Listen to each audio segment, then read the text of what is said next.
It is Friday, February 14th, 2025. This is a Valentine's Day edition of Baseball Today. That is my man, Trevor Plouffe. I am Chris Rose. Producer Dan's about 3 feet from us. We're all in one studio together because we're shooting Blitzball Battle 6. It is nice to see the John Boy Media family, is it not?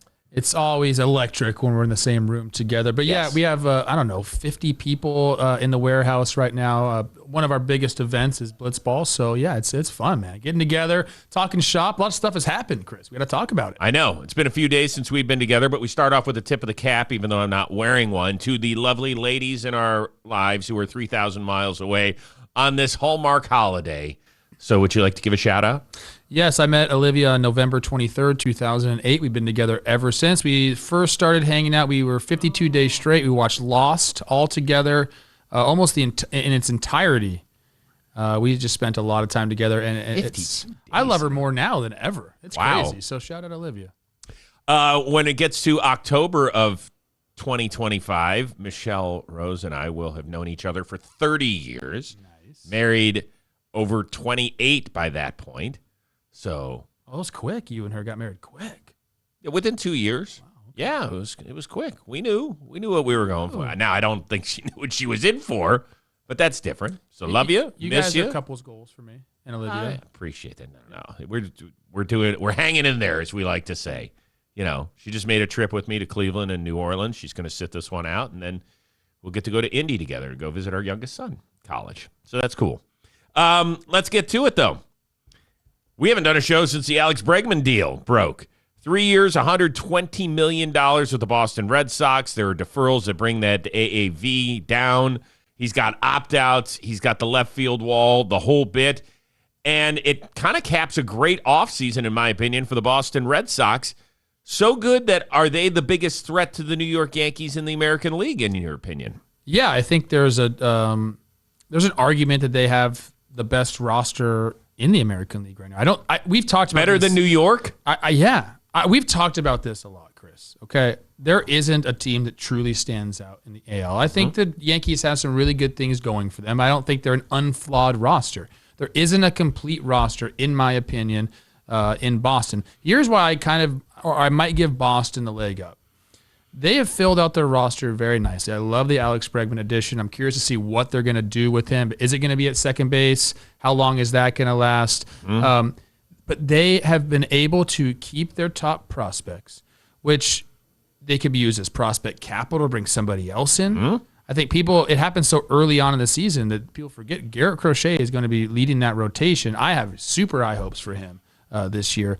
I think they have done enough to the bullpen, to the rotation, and now the lineup where they might have less holes than the Yankees. I mean, it's close. And again, I think that without Alex Bregman, I really like this team. I've talked about them all offseason, just the position that they're in. They've had guys come up and be successful, young guys who are making league minimum or first-year ARB.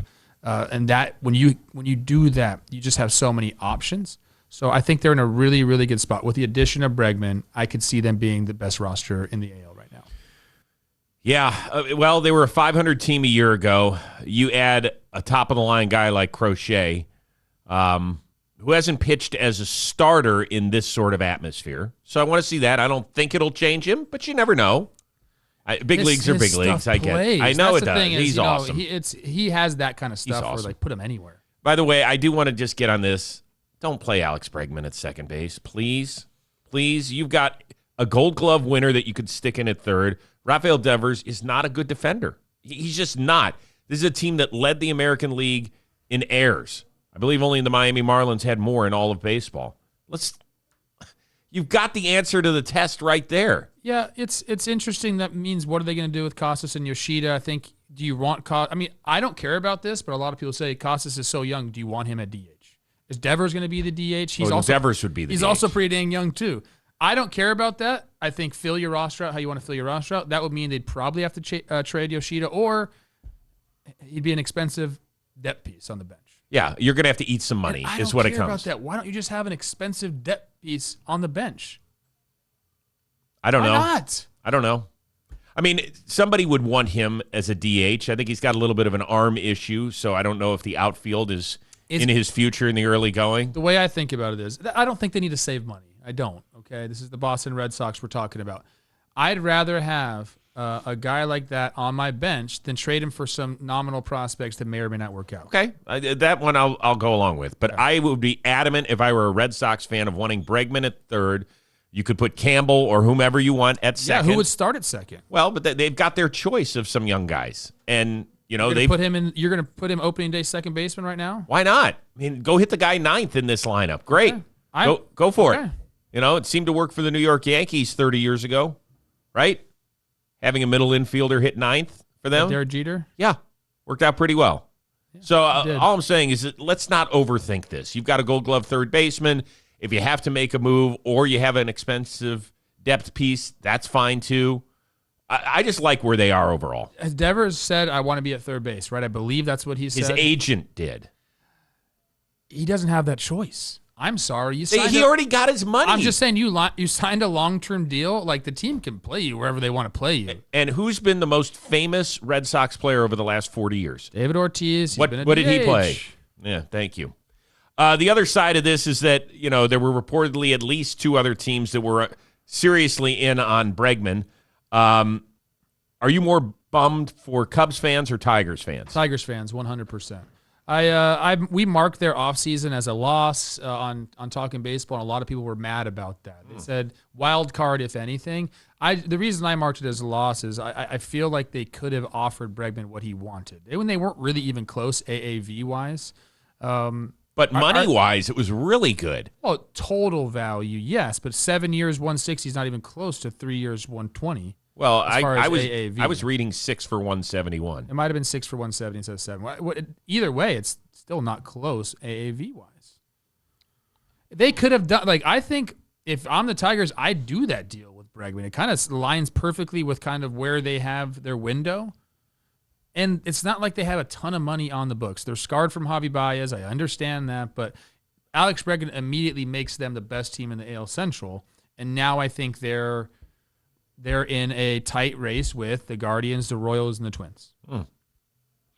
I wouldn't feel that bad if I were a Tigers fan. I can't be upset if you're offering somebody $171 million and they don't take it. I'm sorry. Sure. If I'm a Cubs fan, I'm a little pissed. The report was 4 for 115. Once again, we're not in the room, so we don't know the exact numbers. And then Tom Ricketts comes out and says, we're not doing deferrals anymore. We're still paying off Jason Hayward and John Lester. And, oh, by the way, did they not help you break a 108-year curse? I know. Yeah, they did. Right? They did. And people can argue about Jason Hayward's role in that. That's the point of deferrals. They get paid later. Right. I don't know if you guys By the way, doesn't that help the team a little bit? If I'm understanding them, you know what, Chris? Degree? Nobody knows because nobody has ever seen a team's books besides the Braves and the Blue Jays. Right, you're right. So I actually, because I think the Cubs are almost all in, but not quite all in this year. It would have been weird. Let's be honest, Cubs fans. It would have been weird to basically just take the Astros roster. Yeah. It would have been strange. Yeah. But look, they believe in Matt Shaw. They want to put him at third base. Again, you just said let's have Campbell up for the Red Sox, so here you go. Shaw, here's your shot. Real quickly on this one. How badly do you feel for Astros fans in this whole equation? They have seen Bregman walk out the door, Kyle Tucker get traded, Ryan Presley get traded. Now, they've gotten some nice pieces back in return, we do believe. But overall, it just feels like they aren't the same Astros that we've seen over the last decade. I do agree with that. But I also would say that unlike Tampa fans or Oakland or the A's fans, they're not as bummed about letting their players go because they've had success after letting their players go as well. It's so just not at some the point. Same. Jose Altuve would super bum me out. Bregman is almost on that tier, but I think they made great moves this offseason. I'm still expecting them to be at least within wild card range, if not firmly entrenched in a playoff spot. So moving on, the next question or domino to fall is that of Nolan Arenado. What does it mean for him? At the beginning of the offseason and certainly in December, it seemed like a foregone conclusion that he was going to get traded from St. Louis. And then John Mozeliak came out yesterday and he said that it's more likely that Arenado will be the starting third baseman in St. Louis. Come opening day, is he a Cardinal or elsewhere? I think opening day he's a Cardinal. I do. I think they have to talk to him, and it's been reported that they're basically saying, if you want to be traded, because we're kind of going a different route this year and you want to win. If you want to be traded, then you're going to have to open that list up a little more. Mm-hmm. I think there's some teams that will be interested. Cardinals are definitely going to have to eat more money because it's 3 years. It's 27, 22, and then 15 due to him from the team that acquires him because the Rockies are eating $5 million a year the first 2 years. Mm-hmm. So I think the Cardinals might, if they're going to ask Nolan, who they gave or who has a no trade clause in his contract, if they're going to ask him to open that list up, then Nolan should say, well, tell the team that you're going to eat more money. That's right. That's negotiation. That's the way they would get this done. I think at opening day is a little too close for a deal to get done. I think the Royals would be a great spot for him, but they'd have to eat a significant part of that contract. So according to our friend Katie over at The Athletic, Mozeliak's been working on a list with 5 teams that included the Red Sox, Yankees, Dodgers, Padres, and one undisclosed team. And then Arenado blocked the trade to Houston in December. Do you think he regrets that, by the way, now? I don't know. I don't know why he would have blocked it. Maybe he thought there'd be more teams in. I think if I'm looking at teams that are going to be competing for a playoff spot, Houston is more likely than the Cardinals this year. So if I'm one of the other teams, first of all, I do believe he's going to be a Cardinal on opening day, in part because if I'm the one that's obtaining Nolan Arenado, I want to see more. I need to see. What do you want to see? The hitting come back? Because defensively, he's been great. Fine. 719 OPS last year. Yeah. Worse since his rookie year. Yeah. His peripherals were all down. Hard hit percentage, barrel rate, all of that stuff. I'm looking at it right now, yeah. Down. So I want to make sure that I'm still getting the guy. I want more than a great glove out of this deal. It just all depends on how much the Cardinals would eat. Because you can live with the Gold Glove defense, a little bit of a soggy offense, I'll call it. But I'd also believe, if I got Nolan Arenado, I'd believe in my coaching staff to get him back to, let's just give him a 120 OPS plus. I think he could do that. But he wasn't that. He was league average last year. I think he was 101, that, right? But, career, he's done it. Yes. And I don't think this is just like the end of the road for Nolan Arenado. I'm sorry, I don't feel that way. What is he getting paid this year? 32, but 5 is being paid by the Rockies. So he's a $27 million ball player if you acquire him right now. Yes. Okay, I would have. If your job's on the line, what are you comfortable making him? $18 million a year player? Yes. Okay, that's a lot of money that the Cardinals have to eat. Okay.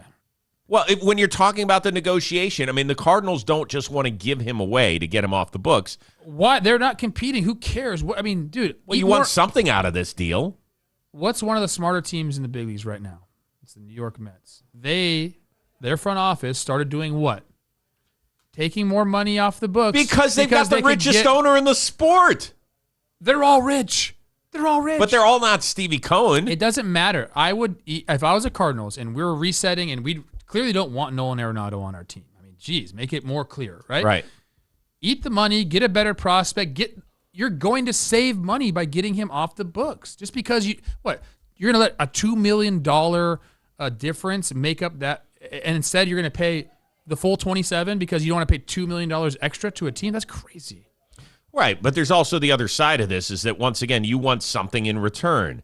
And depending on how much money you eat, if you eat a more substantial part of the pie, then you can get a better prospect. Exactly. We understand. It's just all part of the game here. Step it up. Dude, if you're coming out making statements like that, okay, front office, ownership, step up. Yeah, you don't hear that a lot. So once again, we both agree that he'll be in St. Louis. Yes. I don't believe he'll finish the year there. Agreed. Okay. He's on the Royals. Today's episode of Baseball Today is sponsored by Indeed. Just realized your business needed to hire somebody yesterday. How can you find amazing candidates fast? Easy. Just use Indeed.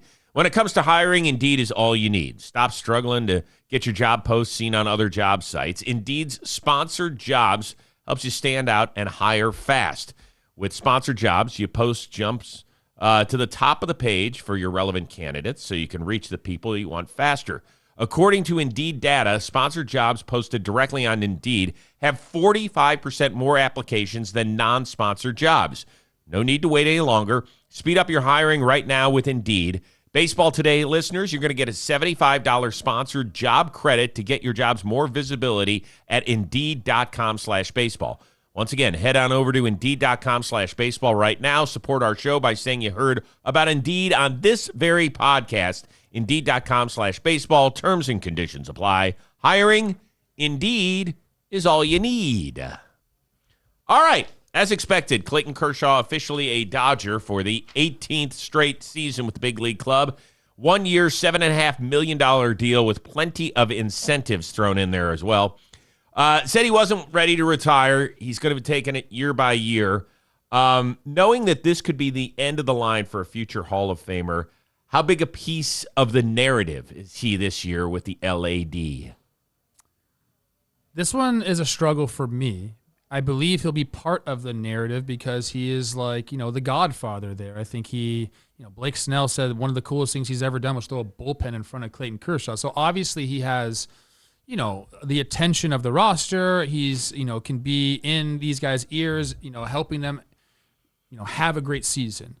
As far as performance on the field, Chris, I'm having a hard time figuring out when exactly he's going to pitch. They said they're going to do a 5-man rotation until Ohtani comes back into the fold, which will switch to a 6-man rotation. I don't believe he breaks. If there was a 5-man rotation, I don't think Clayton breaks that. A 6-man rotation, I don't think Clayton breaks that either. And then the bullpen, once you go to a 6-man rotation, only has 7 guys. Go look at the list of guys in their bullpen. It's hard to – I just don't know where he fits in, Chris. And I love Clayton Kershaw and obviously respect him immensely. But this roster is so good. I don't know when he pitches. Do you have? Give me an idea of when Clayton Kershaw would pitch.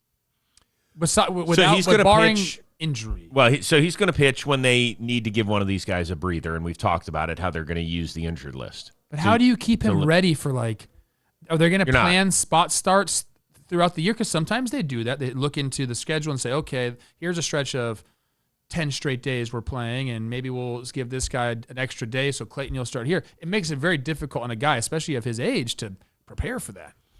So I've known Clayton a long time. He is 32 strikeouts away from becoming the 20th member of the 3,000 strikeout club and only the 4th left-hander to ever do it. I don't believe that's the singular reason he's coming back.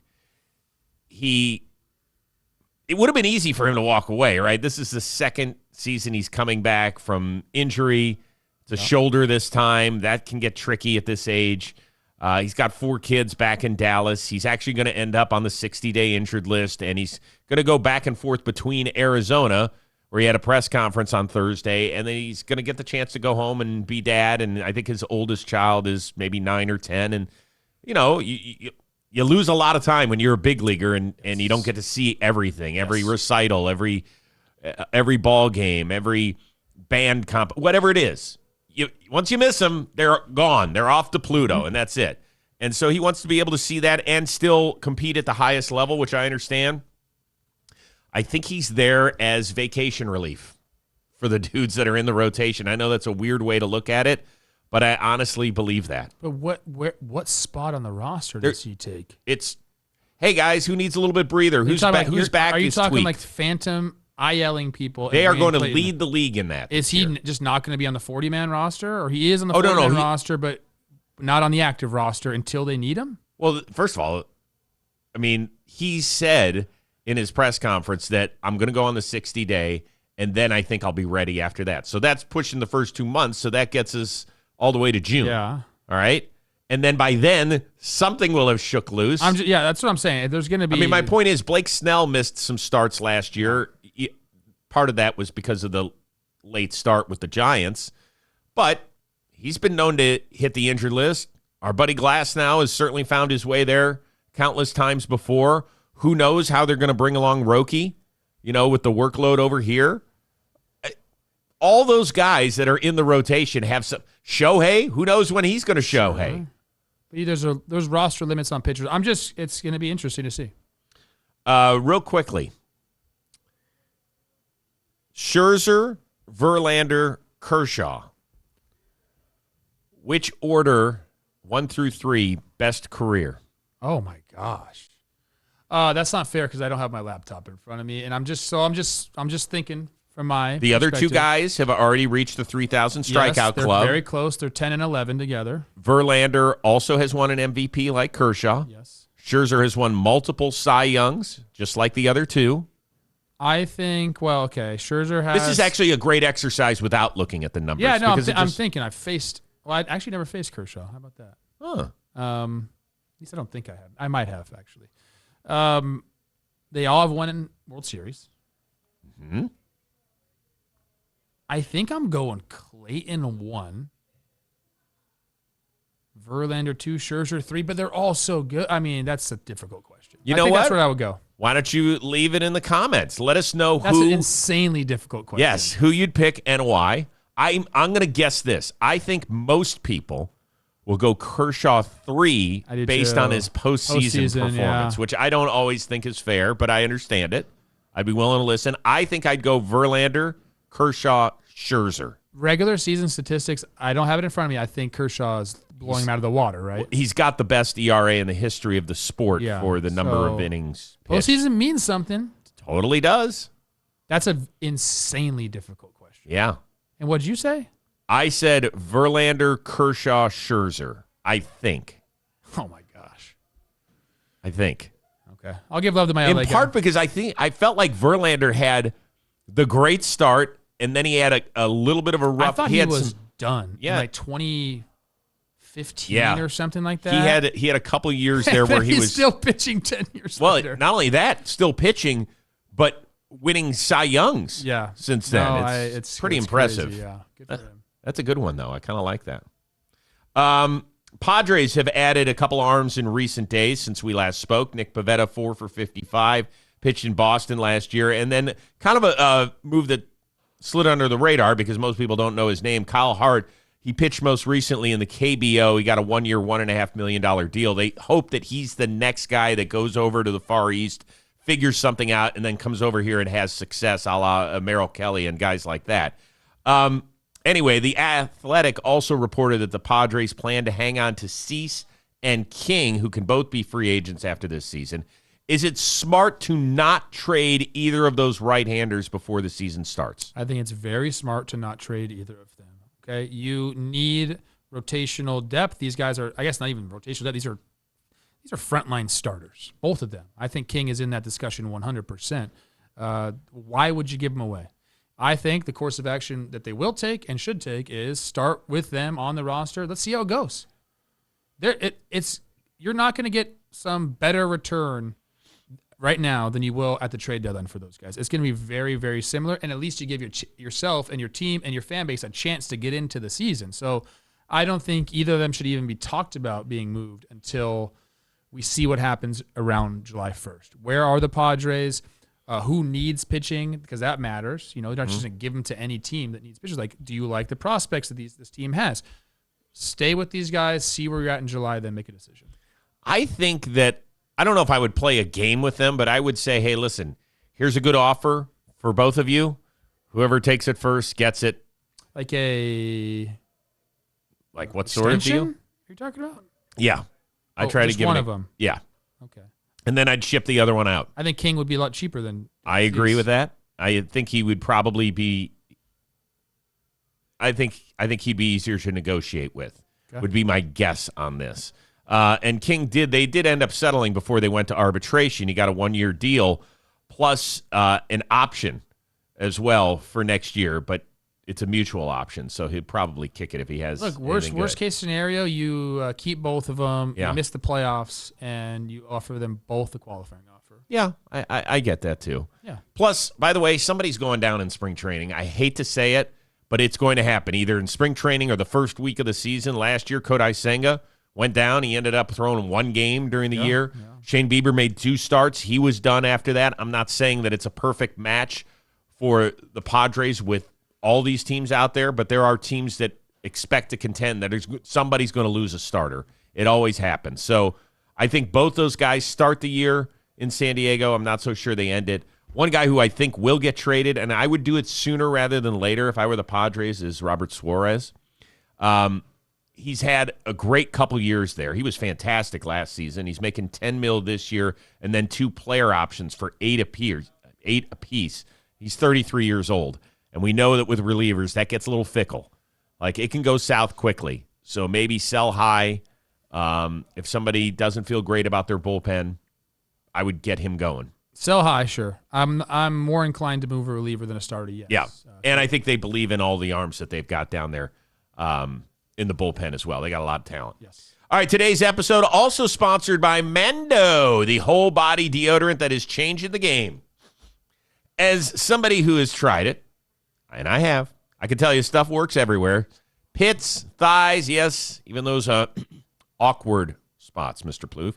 Created by a doctor who saw how BO was being misdiagnosed. Mando is clinically proven to control odor all day long for up to 72 hours. That is 3 full days. When you're hanging out in a place like the warehouse, that comes in super handy. Their aluminum-free formula, it is powered by mandelic acid to stop odor before it starts. You can choose from awesome scents like bourbon leather or clover woods. Mando's starter pack, perfect for new customers as well. It comes with a solid stick deodorant, cream tube deodorant, 2 free products of your choice, kind of like a mini body wash or deodorant wipes, and free shipping. And as a special offer for listeners, brand new customers get $5 off the starter pack with our exclusive code. That equates to over 40% off your starter pack. Use the code BASEBALL today at shopmando.com. That is shopmando.com. Please support our show. Tell them that we sent you. Smell fresher, stay drier, and boost your confidence from head to toe with Mando. All right. Did you see who showed up to camp in Tampa? Who? Marcus Stroman? Oh, he did, yeah. Yeah, he did. Didn't show up the first 2 days. He didn't have to. Didn't have to report until the 22nd, according to the collective bargaining agreement.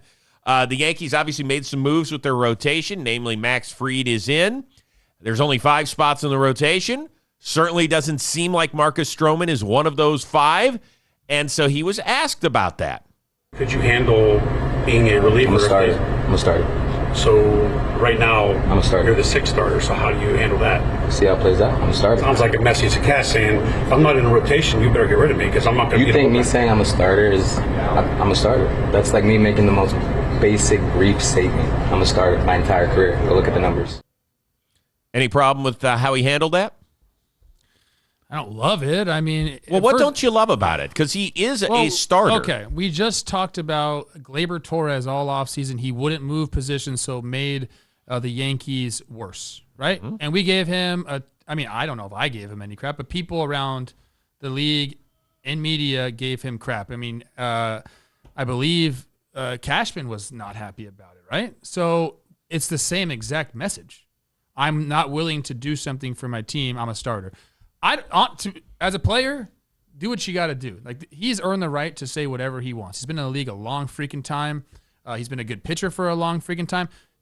He can do whatever he wants. I mean, it doesn't mean I have to love it. You know, I don't think it's a great look necessarily, but again, like, this is what he wants to do. And if he wants to be a starter, it was a message.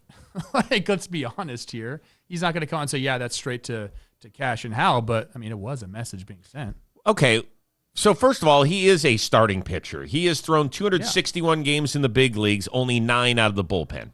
He's a starting pitcher. You're a shortstop until you're not. Okay, I do think that there is a difference between moving 40 feet to your right and coming out of the bullpen. Wouldn't you agree with that? No. Why? What do you mean why? You get on the mound, toe it, and throw the ball. That's different. It's totally different. In part, it's different, but it's not like so dissimilar to moving infield positions. It's the same exact thing. Well, this is also a contractual thing, okay? And people could say, pin it any way they want. To me, it is. He's making $18.5 million this year, guaranteed. Then he's got a player option next year for $18 million that kicks in if he throws 140 innings. What reliever throws 140 innings? Get it. That's why he can say whatever he wants. Like, that's fine. I have no problem with him standing up for himself and saying that. Me personally, I would have done it.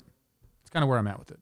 You would have moved if there was an $18 million price tag that was going to affect you. I would just perform and see what happens. That's all you can do. It doesn't matter what he says in a press conference. All it's doing is making us talk about it. That's what I'm saying. Like, he could have said, hey, man, I'm a New York Yankee, and I'm going to do what's best for the team. And then, you know what? How you play dictates it. Bottom line. Like, if you're one of the 5 best starters, they're going to make you a starter. Okay, how do you think this ends up playing out? He has no control over that. That's kind of also the thing you have to realize as a player, as we just talked about with Rafael Devers. You have no control. The team will play you how they see fit because they paid you that contract. That's your end of the bargain. So, unless somebody gets hurt, I don't think he's in the rotation. Oh, he's not going to be in the rotation. Yeah, so, I mean, that's how I see it playing out. He's not better than any of the 5 guys that are penciled in. He's just not. And there's no shame in that. He pitches for. He could be. He could come out and look great, and somebody could not look that great, and then he could find himself in the rotation. That's also a possibility. So there's only 2 guys that is applicable to. Okay. Because I know. he's not taking Garrett Cole, Max Fried, or Carlos Rodon's spot, right? No. So it's either Clark Schmidt or Luis Heel. Heel just won American League Rookie of the Year, and Clark Schmidt has pitched great. Hey, Chris, we've seen. I'm not saying it's likely or even giving you a percentage. I'm saying we've seen stuff like that happen. You don't believe that it's going to happen. happen. Do I believe that he's going to pitch 140 innings for the Yankees this year? I don't. I don't. I don't either. I don't. Do you think he'll pitch some of those 140 for You want to break team? it down to what I really think. Yes. I think there are times, like, pick your battles like that. You don't, like, whether he knew it or not, I mean, it's just like there's no reason to come out and say that. That's what I think. Well, it does get people talking, and then it gets people talking strictly about the money. He doesn't like the media talking about him. He just said the extended quote there was like, "Go ask my teammates." It's you, the media, that's making up the standard. But like, it's also him feeding into it. So like, right? That's the whole thing. If he had come out and said, "Hey, listen, I'm a Yankee, and however I'm going to be used," and there's also guys that do that. And then go talk. If you want to talk to Cash and Hal, go talk to Cash and Hal. Right. That's the way. You're right. Doesn't matter what you say to the media. Like, that's not gonna, like, if he said, "Yeah, I'll be in the bullpen," that's not like 100% now he's gonna be in the bullpen. Like, it matters when you talk to the people personally. You're right. Shohei Ohtani will be in the rotation once he's healthy. Named the top player on MLB Network's top 100 players right now.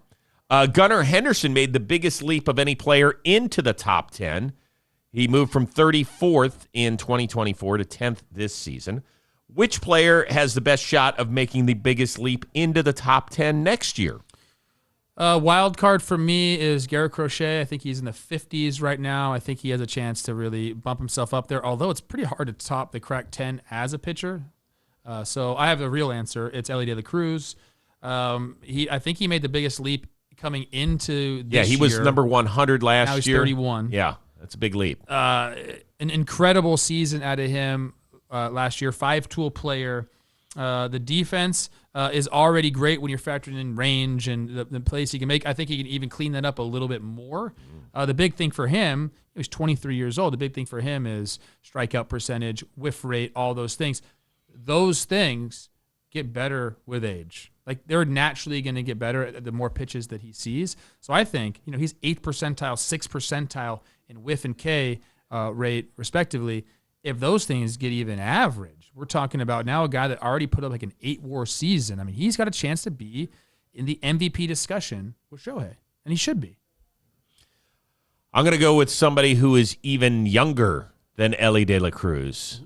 Jackson Chourio. 40th right now on the list. And guess what? He still can't even legally drink in this country. He'll turn 21 in March. Almost a 4-win player as a 20-year-old. I thought the thing that really impressed me was how much better he got in the second half of the season. An OPS over 900. And he's got some weird stuff going on. He actually hits righties better than lefties. He hits on the road better than he does at home. If he's able to iron out a few of those things, who knows what we're talking about? I mean, he's just a terrific talent. He can run. He'll defend. He's got pop. Maybe it's not this year where he ends up in the top 10, but he's going to get there, and he's going to stay there, too. I think he's dominant. Okay. I like that one. It's a good one. So there you go. The young pups. Let us know. Once again, making the biggest leap, not just like goes from 12 to 10. Shout out Royce Lewis. I don't even think he's on the list. I don't think he qualified because I think you have to play some games in order to do that. full season, number 10 next year. Okay, we'll see. It's always fun doing shows together, my friend. Yeah. We had dinner last night. We too. sure did. He had scallops. And he had spicy lobster pasta. We did, yeah. How spicy was it? Very mild. Yeah. Yeah, I don't love like a super spicy pasta. No, it was really good, though. I do love spicy rigatoni. Shout out, Liv. You make a great one. Oh, that's sweet. Everybody out there, have a wonderful Valentine's Day to you and that someone special in your life. That person for us would be our one-of-a-kind producer, Dan Rourke. The uber-talented Trevor Plouffe. I am Chris Rose. We will see you next week here on Baseball Today.